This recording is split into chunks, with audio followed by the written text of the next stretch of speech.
Imagine standing in the Grand Ole Opry, that sacred wooden circle beneath your feet, a place where generations of voices once trembled as they sang of heartbreak, hard times, and hope.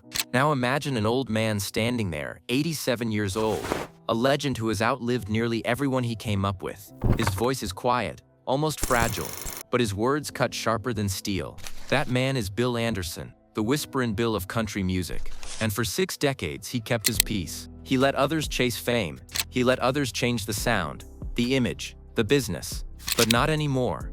Now, for the first time in his long career, he has broken the silence. And what he says is nothing less than explosive. He names names. He calls out 5 giants of the Opry, 5 artists the industry worships as heroes. But who in Anderson's eyes tore country music away from its roots? This isn't gossip. This isn't bitterness. It's a reckoning.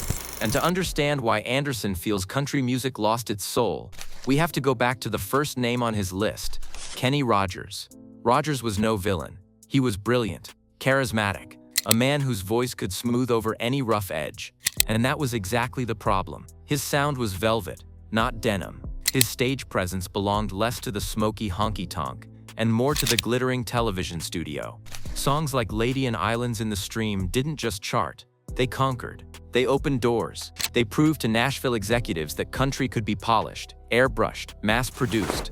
And once the industry saw that money, there was no turning back. Anderson remembers the before and after. Before Kenny, a country song could be nothing more than a guitar, a fiddle, and a voice singing the truth. It could be recorded cheaply, sometimes poorly, but the emotion was raw and real. After Kenny, truth wasn't enough. Now it needed strings, synthesizers, glossy production, a photo shoot, and a marketing plan. The music was no longer a reflection of real life, it was a product. And that to Anderson was the first betrayal. But betrayal doesn't come all at once. It trickles, then floods. And Kenny Rogers, with his crossover appeal, didn't just change what a song sounded like, he changed who it was for. Suddenly, country wasn't only for the working man, the farmer, the factory hand, the broken-hearted soul nursing a beer in a bar at midnight. It was for shoppers, for commuters, for people who wanted background music that made them feel good but never asked them to feel too deeply. Country had become easy listening, and the cost was enormous. Storytelling, the very heartbeat of the genre, was buried beneath layers of production. Once upon a time, a song could wreck you with a single verse. Think Hank Williams moaning, "I'm so lonesome I could cry." Think George Jones whispering his way through, "He stopped loving her today." These weren't just songs, they were confessions. But in the Kenny Rogers era, confession became performance, and performance became product. Anderson isn't angry at Kenny, he's disappointed, because Rogers proved that country music could sell more if it stopped sounding like country. And once the industry learned that trick, there was no going back. Executives chased polish over pain, glamour over grit, sales over soul.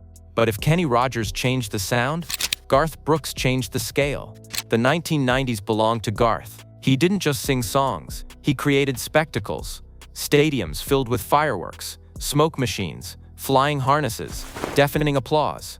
To many, he was a genius, a rock star in a cowboy hat. To Anderson, he was something more dangerous, the man who taught country music how to shout when it was born to whisper. Think about it. Country music was once defined by intimacy, a man and his guitar, a story told softly, the kind of song you listen to alone on your porch, and it feels like the singer is sitting right there beside you. But with Garth, that intimacy was gone. Instead of quiet rooms, it was roaring stadiums. Instead of confessions, it was choreography. Instead of silence between the lines, it was pyrotechnics drowning out the steel guitar. And the saddest part? The audience changed too.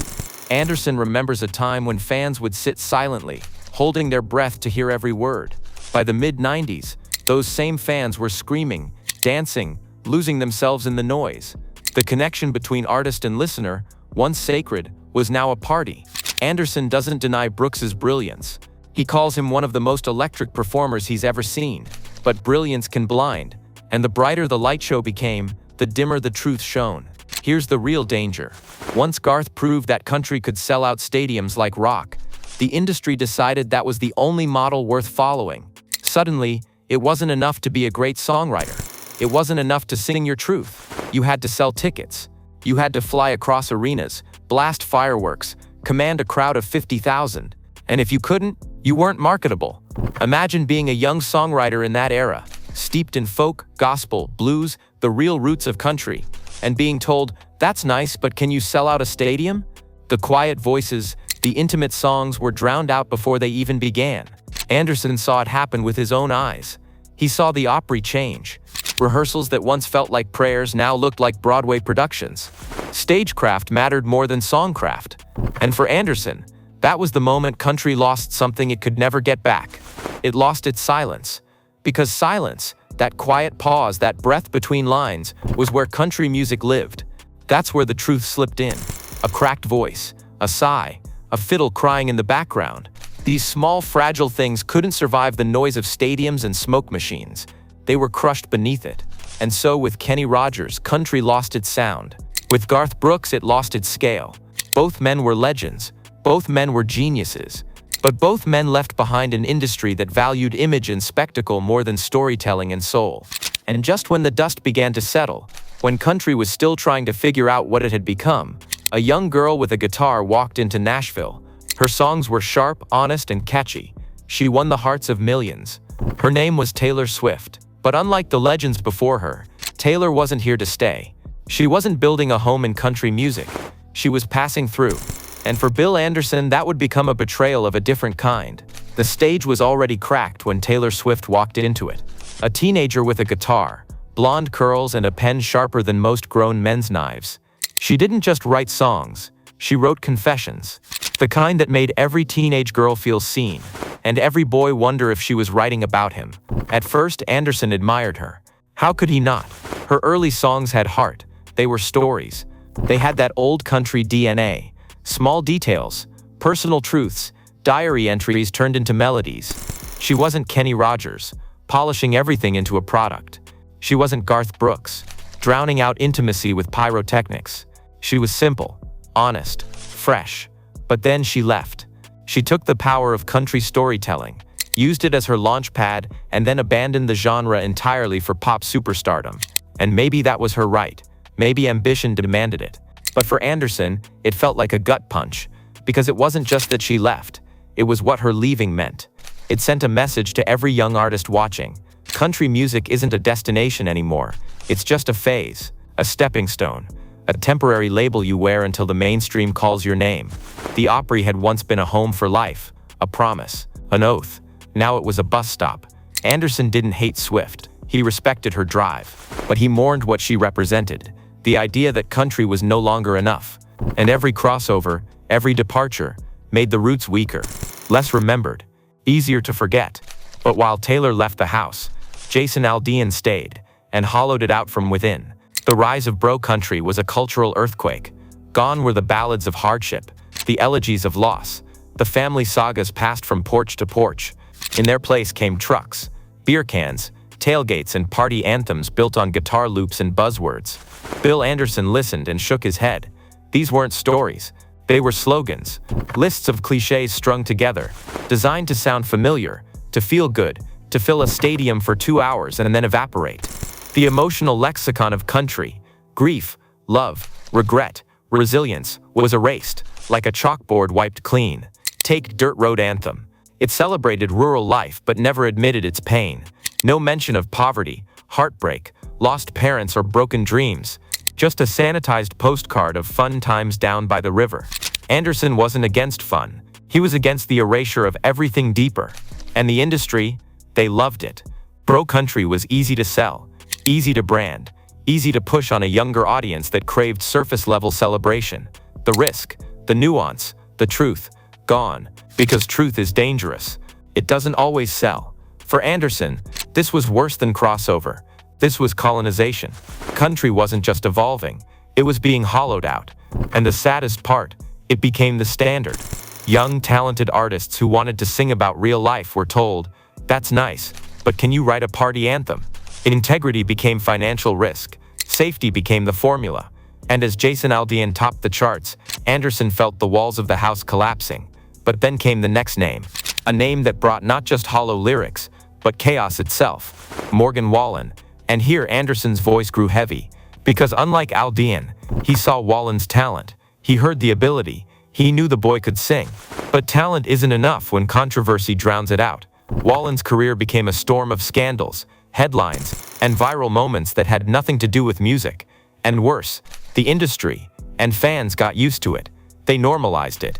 Instead of rejecting the chaos, they rewarded it. Tickets sold, streams spiked, fame only grew. Anderson, who had fought his entire life to prove that country was a genre of integrity, looked on in disbelief. Once the Opry was a sacred place where character mattered as much as craft. Now, an artist's public scandals could overshadow the songs, and nobody seemed to care. He wasn't calling for Wallen's banishment. He wasn't condemning him as a person. He was condemning the culture that let the chaos speak louder than the music. Because when controversy drowns the song, silence follows. And silence, Anderson fears, is death. So here we are. Kenny Rogers made country sound like pop. Garth Brooks turned it into a stadium spectacle. Taylor Swift used it as a ladder. Jason Aldean hollowed it out with cliches. Morgan Wallen blurred the line between artistry and chaos. And Bill Anderson, standing at the twilight of his life, looks out at a genre he helped build and asks the hardest question: what is country music for? Is it just a commercial product, a lifestyle brand, a ticketed spectacle, or is it still what it was always meant to be, a conduit of truth, a reflection of life's hardest, messiest, most beautiful realities? For Anderson, the answer is simple. Without truth, there is no country music. Without storytelling, the lifeblood dries up. Without integrity, it becomes noise. He doesn't want a museum.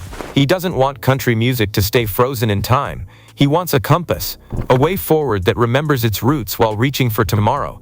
And in his closing words, there's no anger, no bitterness, only hope. He says maybe, somewhere in a small town, a songwriter with dirt on their boots is picking up a guitar right now. Maybe they'll remember that country isn't about stardom or spectacle. Maybe they'll remember it's about whispering truth into a microphone. Because at the end of the day, Bill Anderson still believes. He believes in country music. He believes in its soul. And he believes that if just one person remembers what it's really about, the genre can still come home. Country music doesn't need more stars. It needs more soul. And maybe, just maybe, someone out there is listening.